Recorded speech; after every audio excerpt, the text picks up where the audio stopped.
Hello student. आज के इस वीडियो में हम कक्षा 9 की पहले चैप्टर संख्या पद्धति के जो दूसरी एक्सरसाइज है उसकी ओर को चलेंगे। इससे पहले वीडियो में हमने पहली प्रश्नावली 1.1 कर ली थी। आइए अब दूसरी प्रश्नावली में चलते हैं। उससे पहले इससे संबंधित कुछ परिभाषाएं हैं। एक परिभाषा है अपरिमेय संख्या। इससे पहले आप परिमेय संख्या, प्राकृत संख्या, पूर्ण संख्या, पूर्णांक आदि के बारे में जान चुके हैं। परिमेय संख्या को याद दिला दूं, परिमेय संख्याएं वे संख्याएं होती हैं जिन्हें P अपॉन Q के रूप में लिखा जा सकता है, अर्थात भिन्न के रूप में लिखा जाता है। परंतु कुछ संख्याएं ऐसी भी होती हैं जिन्हें P अपॉन Q अर्थात भिन्न के रूप में प्रदर्शित नहीं किया जा सकता है, वे ही अपरिमेय संख्याएं कहलाती हैं। यहाँ पे मैंने अपरिमेय संख्या लिखा है, उसकी परिभाषा है वे संख्याएं जिन्हें P अपॉन Q या भिन्न के रूप में प्रदर्शित नहीं किया जा सकता है, अपरिमेय संख्याएं कहलाती हैं। जहां P और Q हमारे कोई पूर्णांक हैं तथा Q is not equal to 0, यानी कि Q 0 के बराबर नहीं होगा। इसके उदाहरण मैंने लिखे हैं वर्गमूल 2, वर्गमूल 3, वर्गमूल 15। वर्गमूल में जितनी भी संख्याएं आती हैं, जितनी भी संख्याएं जिनका वर्गमूल हम ज्ञात नहीं कर सकते हैं, वे सभी मतलब अर्थात जो पूर्ण वर्ग नहीं हो पाती हैं, जिन वर्गमूल में रहती है, जैसे वर्गमूल 2 को हम अगर निकालेंगे तो पॉइंट में ही आएगा। वर्गमूल 3, वर्गमूल 15, इस प्रकार की जितनी भी संख्याएं होंगी ये हमारी क्या होंगी? अपरिमेय संख्याएं होंगी। पाई भी हमारी अपरिमेय संख्या होती है। तथा इस तरह की संख्याएं जैसे मैंने यहाँ पे लिखी है 0.1011 फिर 3 1 हो गए, 1110, फिर 11110, अर्थात कि ऐसा दशमलव प्रसार जिसमें रिपीट नहीं होता। ये देखिए यहाँ पे रिपीट नहीं हो रहा है, यहाँ 1 है तो यहाँ 0, फिर उसके बाद 2 1 आ गए, फिर 0 आ रहा है। तो इस तरह की संख्याएं भी हमारी क्या होती हैं? अपरिमेय संख्याएं होती हैं। अभी हम आने वाली प्रश्नावली में इनको देखेंगे भी कि इसको हम कभी भी P अपॉन Q के रूप में नहीं लिख सकते, यानी कि भिन्न के रूप में नहीं लिख सकते। आइए फिर मैंने एक नोट करके लिखा है, अभी तक हमने जितनी भी संख्याएं पढ़ ली हैं, चाहे वो प्राकृत संख्याएं हैं, चाहे पूर्ण संख्याएं हैं, चाहे पूर्णांक हैं, चाहे परिमेय संख्याएं हैं, साथ ही साथ अभी हमने पढ़ा अपरिमेय संख्याएं, ये सभी की सभी संख्याएं हमारी क्या होती हैं? वास्तविक संख्याएं कहलाती हैं। इसके अलावा भी कुछ अन्य संख्याएं होती हैं जिनको हम अवास्तविक यानी कि काल्पनिक संख्याएं कहते हैं, वे अभी हमारे पाठ्यक्रम में नहीं है। तो ये जितनी भी संख्याएं अभी तक हमने पढ़ी हैं अपरिमेय संख्या होता है, ये सब के सब क्या कहलाती हैं? वास्तविक संख्या कहलाती हैं। चलिए अब इसकी प्रश्नावली की ओर को चलते हैं, प्रश्नावली को समझने का प्रयास करते हैं। तो स्टूडेंट अब चलते हैं प्रश्नावली 1.2 पे। तो प्रश्नावली का जो पहला प्रश्न है वह आपके NCERT का पहला प्रश्न इस प्रकार से है, नीचे दिए गए कथन सत्य है या असत्य है, कारण के साथ अपने उत्तर दीजिए। तो मैंने यहाँ पे कथन लिख दिए हैं। पहले प्रश्न का पहला कथन है प्रत्येक अपरिमेय संख्या एक वास्तविक संख्या होती है। दूसरा मैंने लिखा है संख्या रेखा का प्रत्येक बिंदु वर्गमूल m के रूप का होता है जहां m एक प्राकृत संख्या है। और फिर तीसरा कथन हमारा है प्रत्येक वास्तविक संख्या एक अपरिमेय संख्या होती है। आइए पहले कथन के बारे में जानते पहले।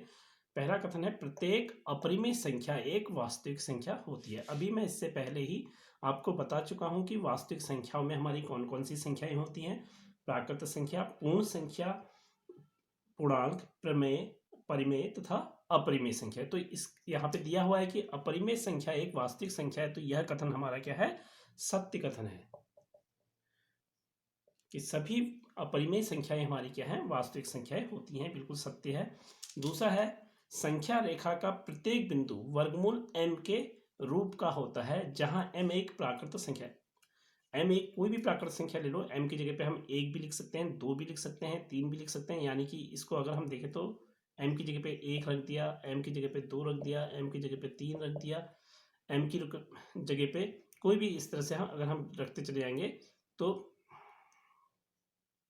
जैसे हमने 4 रखा तो इसका 4 का वर्गमूल हमारा 2 हो जाता है। इसी प्रकार से वर्गमूल 5 आदि करते हुए अब आपने संख्या रेखा बनाई हुई है। जैसे संख्या रेखा है 0 होती है, यहाँ पे +1 +2 +3 +4 -1 -2 -3, इधर को माइनस होता है, इधर को प्लस होता है।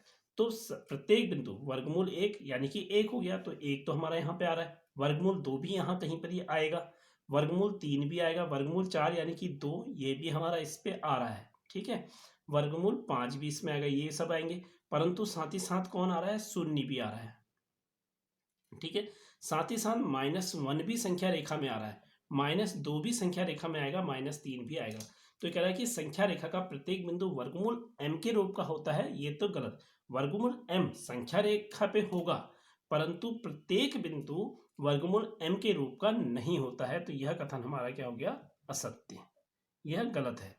क्योंकि संख्या रेखा पर सभी माइनस भी आएंगे, धनात्मक भी आएंगे और शून्य भी आएंगे।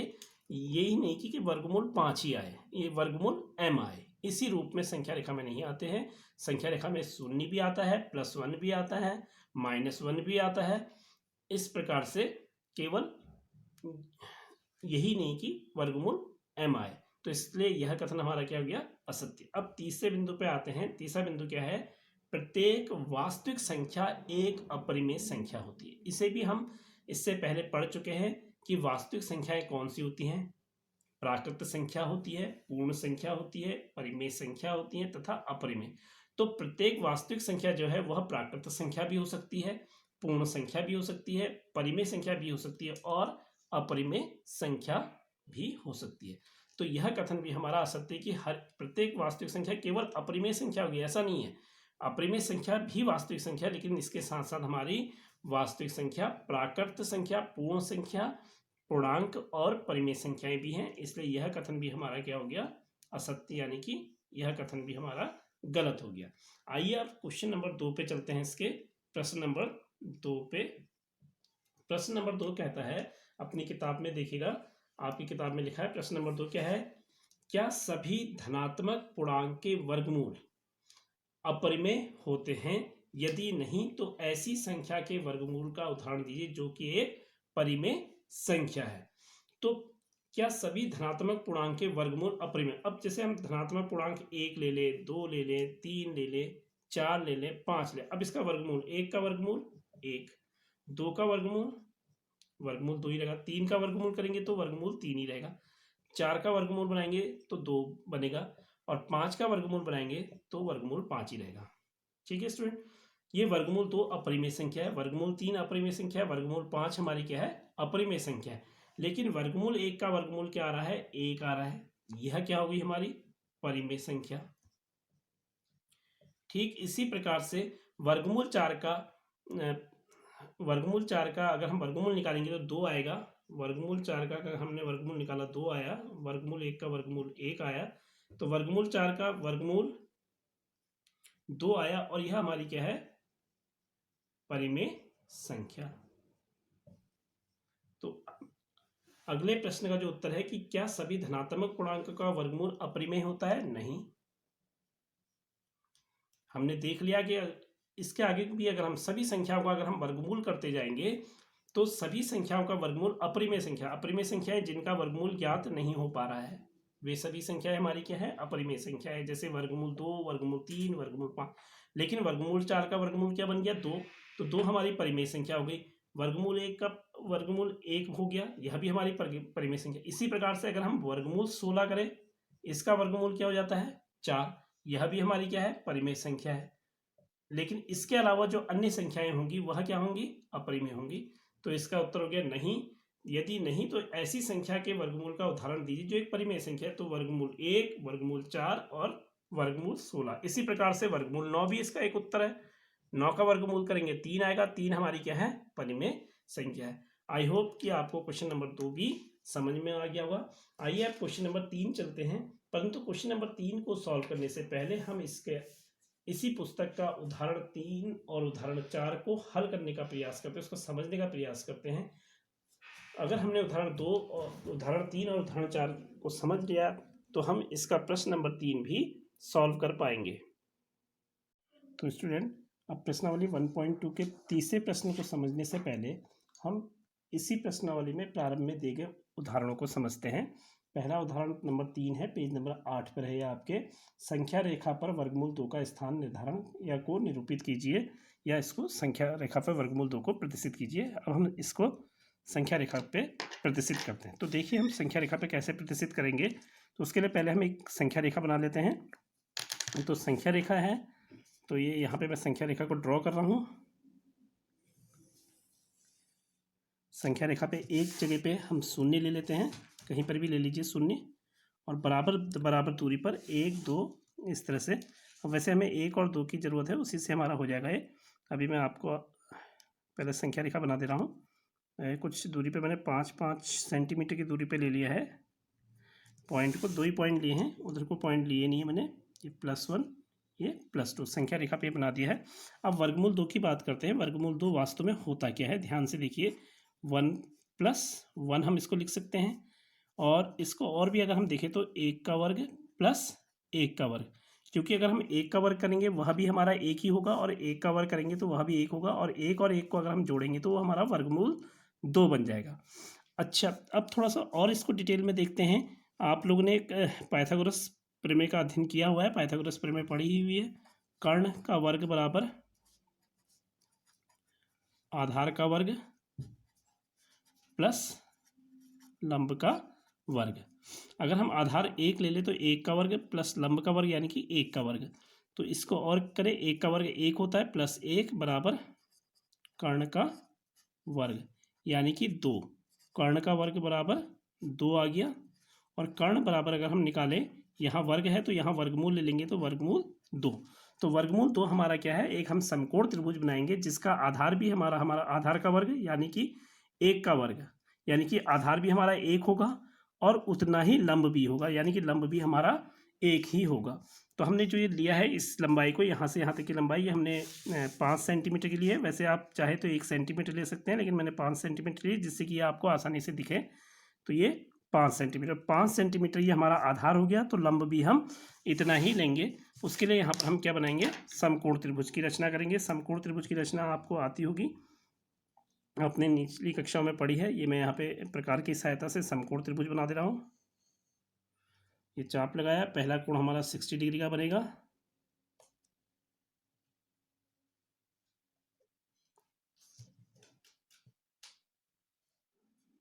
फिर दूसरा 120 का,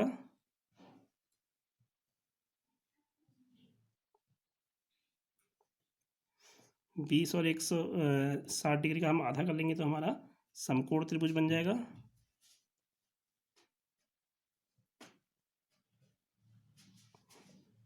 तो यहाँ पे हमारा समकोण त्रिभुज की रचना हो गई है।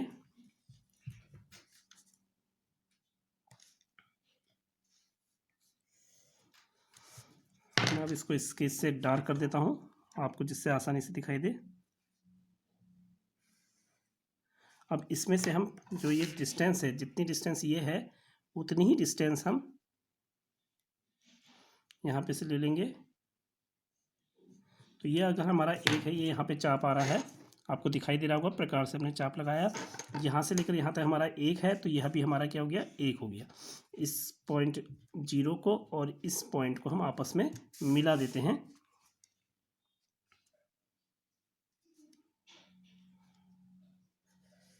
ये हमने मिला दिया, यह भी हमारा 1 है और यह भी हमारा 1 है। लंब भी हमारा 1 है, सॉरी आधार भी 1 है, लंब भी 1 है, तो कर्ण हमारा कितना हो जाएगा, वर्गमूल 2 हो जाएगा। तो ये हमारा कर्ण वर्गमूल 2 निकल गया। इसकी लंबाई को हम क्या करेंगे, प्रकार से नाप लेंगे। तो ये प्रकार से हमने लंबाई नाप ली। ये देखिए, ये प्रकार से यहाँ तक की लंबाई, इस बिंदु तक की, ये हमारी जो लंबाई है, इस प्रकार में जो लंबाई आई है, ये हमारी वर्गमूल 2 के बराबर लंबाई आ गई है। और इसकी सहायता से हम यहाँ पे डॉट डॉट करते हुए नीचे को चाप लगा देंगे। ये इस स्थान पे हमारा ये चाप आ रहा है, यहाँ पे आपको दिखाई दे रहा होगा। तो ये दूरी, इसको हम बिंदु चलो ए ले लेते हैं। तो यहाँ से लेकर के यहाँ तक की दूरी जो संख्या रेखा पे है, ये हमारी वर्गमूल 2 हो गई। तो इस प्रकार से वर्गमूल 2 को हमने संख्या रेखा पर निरूपित कर दिया है। आइए अब हम अगले उदाहरण की ओर चलते हैं। उदाहरण नंबर 4 पेज नंबर 9 पर है।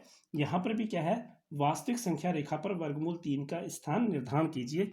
तो अब हम वर्गमूल 3 को इस संख्या रेखा पर प्रदर्शित करेंगे। आइए उसको कैसे करते हैं, इसको समझते हैं। उदाहरण 4 पेज नंबर 9 पे मैंने यहाँ पे लिख दिया है, वास्तविक संख्या रेखा पर वर्गमूल 3 का स्थान निर्धारण कीजिए। अब हमें वर्गमूल 3 को संख्या रेखा पे प्रदर्शित करना है। चलिए पहले वर्गमूल 3 के बारे में थोड़ा सा अध्ययन कर लेते हैं। वर्गमूल 3 आया कैसे, अगर हम देखें तो 2 + 1 करके आया है। इसको और खोलेंगे तो क्या हो जाएगा, ये 2 + 1 का वर्ग, 1 का वर्ग 1 होता है, लेकिन 2 जो है इसको हम किस प्रकार से लिख सकते हैं, इसको लिख सकते हैं वर्गमूल 2 का वर्ग + 1 का वर्ग। वर्गमूल 2 का वर्ग जो होता है वो 2 ही होता है। आप इसको किसी भी प्रकार से समझ सकते हैं। मैं एक रफ पेज में इसको आपको यहाँ पे समझा देता हूँ। वर्गमूल 2 का वर्ग अगर हम करें तो वर्गमूल 2 गुणा वर्गमूल 2 होगा।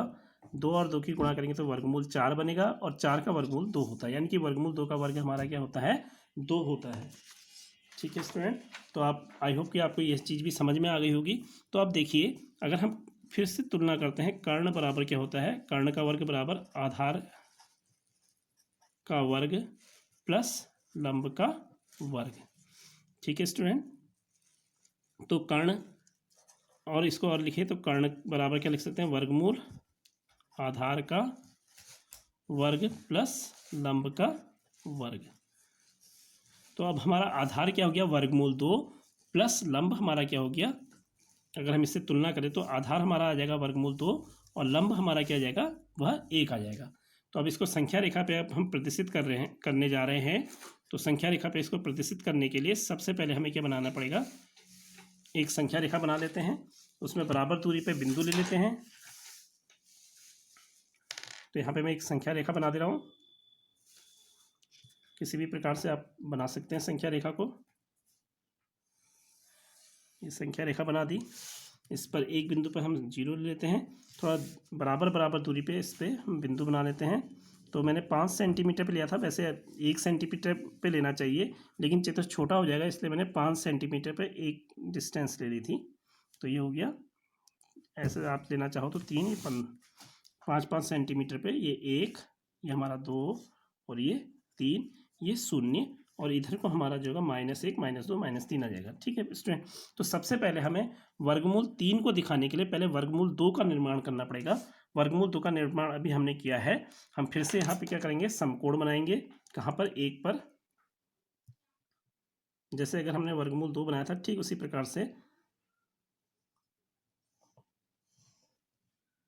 प्रकार की सहायता से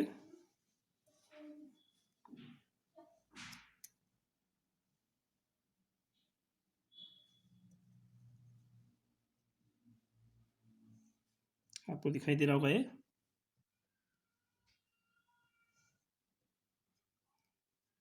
आधे से अधिक दूरी ले ली, 60 और 120 का आधा कर लिया, 90 अंश का कोण बन जाएगा।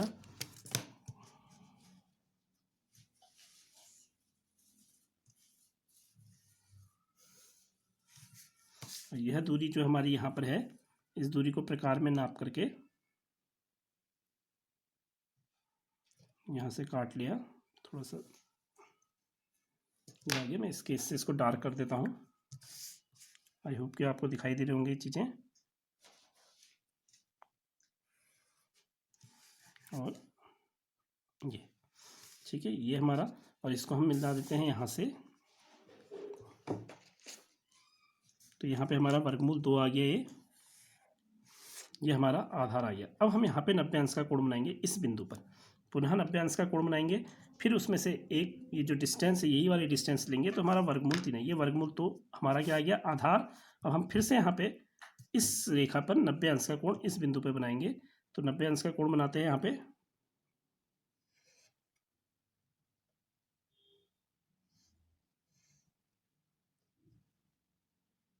ये 60 हो गया, 120 हो गया,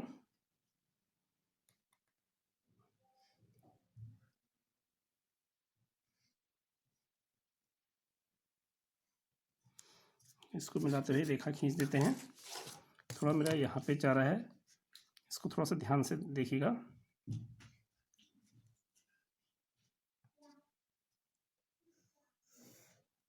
इसके इससे डार्क कर लेता हूँ, यहाँ तक जा रहा है। अभी जो दूरी हमारी यहाँ पे आई है, ये वर्गमूल 2, इस 1 को हम यहाँ पे नोट कर लेते हैं। इसमें मैं चाप लगा रहा हूँ, यहाँ पे ये चाप हमारा इस स्थान पे आ रहा है। इसको इससे मिला देते हैं, तो ये हमारा क्या हो गया, ये वर्गमूल 2, ये 1 और ये वर्गमूल 3। तो यह दूरी हमारी जो होगी वह क्या होगी, वर्गमूल 3 होगी, यहाँ तक की दूरी। इस दूरी को लेते हुए हम यहाँ से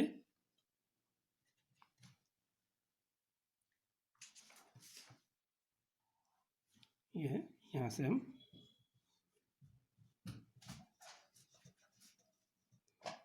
यहाँ पे इस स्थान पे आ गया, इसको हम बिंदु ए मान लेते हैं। यहाँ से लेकर के यहाँ तक की दूरी जो हो गई हमारी वर्गमूल 3 हो गई।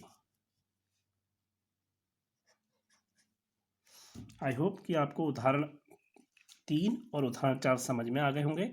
आइए अब हम प्रश्नावली के प्रश्न पर चलते हैं, प्रश्न नंबर 3 पे। प्रश्न नंबर 3 क्या है? दिखाइए कि संख्या रेखा पर वर्गमूल 5 को किस प्रकार से निरूपित किया जा सकता है। तो स्टूडेंट, प्रश्न नंबर 3 है, दिखाइए कि संख्या रेखा पर वर्गमूल 5 को किस प्रकार से निरूपित किया जा सकता है। आइए अब हम वर्गमूल 5 को निरूपित करने का प्रयास करते हैं संख्या रेखा पर। तो पहले इसका थोड़ा सा अध्ययन कर लेते हैं। हमें क्या करना है? वर्गमूल 5 को निरूपित करना है। तो वर्गमूल 5 को हम क्या लिख सकते हैं? 4 + 1। ठीक है स्टूडेंट। अब हम अगर देखें तो 4 जो है 2 का वर्ग है, प्लस 1 का वर्ग 1 ही होता है। ठीक है। अभी हम पढ़ चुके हैं कर्ण का वर्ग बराबर आधार का वर्ग प्लस लंब का वर्ग। अगर हम कर्ण करके निकालें इसको, तो कर्ण बराबर क्या जाएगा? वर्गमूल आधार का वर्ग प्लस लंब का वर्ग। ठीक है स्टूडेंट। आधार हमारा यानी कि 2 का वर्ग प्लस लंब यानी कि 1 का वर्ग। तो आइए संख्या रेखा पे बनाते हैं इसे। तो सबसे पहले संख्या रेखा को यहाँ पे बना लेते हैं। तो संख्या रेखा ड्रॉ कर लीजिए।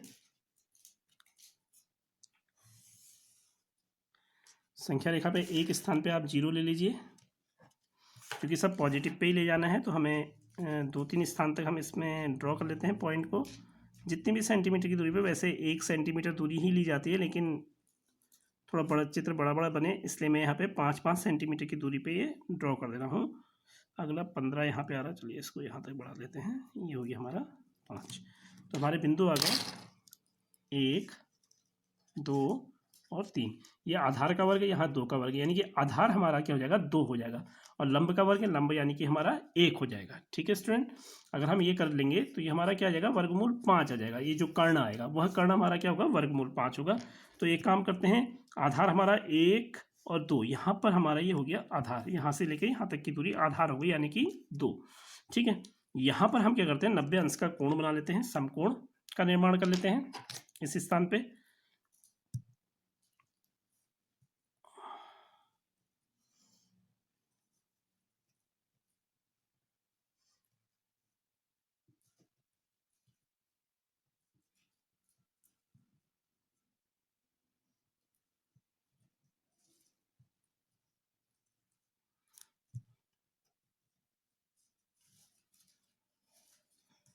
आधे से अधिक दूरी करके हमने यहाँ पे समकोण बना दिया। इसको खींच लेते हैं, तो ड्रॉ कर लेते हैं। चाहे तो स्केच से कर लेते हैं सीधे, स्केच से आपको दिखाई भी देगा समकोण बनाना। आई होप आप लोगों को आता ही होगा। ये बन गया समकोण।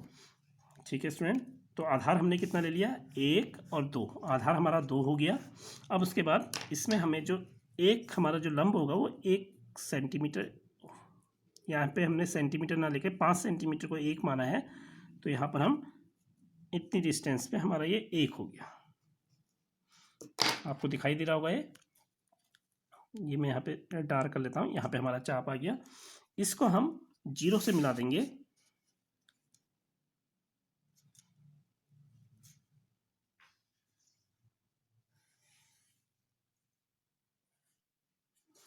जीरो से मिला दिया। ये हमारा 1 हो गया, यह 2 हो गया। आधार हमारा 2, लंब हमारा 1। तो कर्ण हमारा यानी कि क्या आएगा? वर्गमूल 2 का वर्ग प्लस 1 का वर्ग, यानी कि वर्गमूल 5। तो ये जो डिस्टेंस है ये हमारी वर्गमूल 5 की आई। अब इस जो हमारी जो डिस्टेंस वर्गमूल 5 आई है उसको हम संख्या रेखा पे देख लेते हैं। संख्या रेखा पे कहाँ पर होगी वो? ये है। इसको प्रकार की सहायता से इस बिंदु तक की दूरी इस प्रकार में भर लो।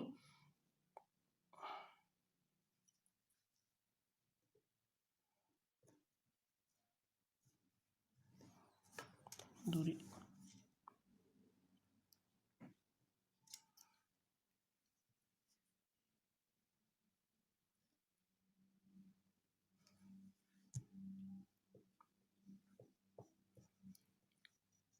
ये यहाँ पे आ रही है, यहाँ पे मैंने निशान लगा दिया है। ये दूरी आई, इसको हम ए ले लेते हैं। ओ से लेकर के, 0 से लेकर के ए तक की दूरी, ए ये निशान है यहाँ पे, यहाँ तक की दूरी हमारी क्या हुई है, वर्गमूल 5। संख्या रेखा पे इस प्रकार से हमने क्या करा, वर्गमूल 5 को निर्धारित कर दिया। 0 से लेकर के ए तक की दूरी को, ये हमारी क्या हो गई, वर्गमूल 5। ठीक है स्टूडेंट, इसको हमने संख्या रेखा पे निरूपित कर दिया है। यह दूरी हमने कैसे ली, इसके बराबर की दूरी है ये इसको यहाँ पे निरूपित कर दिया। आई होप कि आपको यह प्रश्न भी समझ में आ गया होगा। इसका अगला जो क्वेश्चन है वो आपके बुक में ही सॉल्व किया गया है, प्रश्न नंबर 4। आप उसको समझने का प्रयास कीजिएगा। और यह अगर आपको समझ में आ गया है तो ये एक्सरसाइज भी अब हमारी समाप्त हो चुकी है। अब अगले वीडियो में हम अगली एक्सरसाइज में चलेंगे। आई होप कि आपको यह वीडियो पसंद आएगी। Thank you. वीडियो को लाइक कीजिए, सब्सक्राइब कीजिए, चैनल को कमेंट कीजिए।